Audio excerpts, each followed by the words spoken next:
സഹപ്രവർത്തകയെക്കുറിച്ച് ലൈംഗിക ചുവയോടെ സംസാരിച്ച Aruvikkara Devaswom sub group ഓഫീസർക്ക് സസ്പെൻഷൻ. ജി പുരുഷോത്തമൻ പോറ്റിയെയാണ് സസ്പെൻഡ് ചെയ്തത്. പരാതിയുടെ അടിസ്ഥാനത്തിൽ നടത്തിയ അന്വേഷണത്തിന് പിന്നാലെയാണ് സസ്പെൻഷൻ. സുനിഷ അയ്യലൂർ നൽകും വിശദാംശങ്ങൾ. സുനിഷ, നടപടി ഉണ്ടായിരിക്കുന്നു, അത് സസ്പെൻഷനാണ്. ഈ സംഭവവുമായി ബന്ധപ്പെട്ട കൂടുതൽ വിശദാംശങ്ങൾ എന്താണ് സുനിഷ?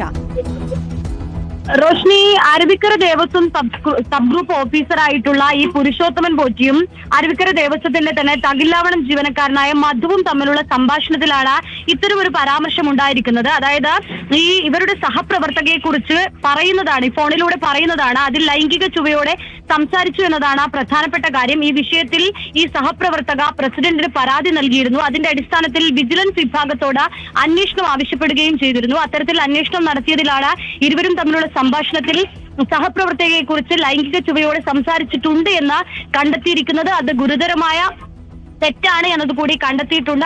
അതിന്റെ അടിസ്ഥാനത്തിലാണ് നിലവിൽ ഇപ്പോൾ തിരുവിതാംകൂർ ദേവസ്വം ബോർഡ് കമ്മീഷണർ ഉത്തരവിറക്കിയിരിക്കുന്നത്. അതായത് ഈ അരുവിക്കര ദേവസ്വം സബ് ഗ്രൂപ്പ് ഓഫീസറായിട്ടുള്ള ജി പുരുഷോത്തമനെ സസ്പെൻഡ് ചെയ്തുകൊണ്ടാണ് നിലവിൽ ഉത്തരവിറക്കിയിരിക്കുന്നത്.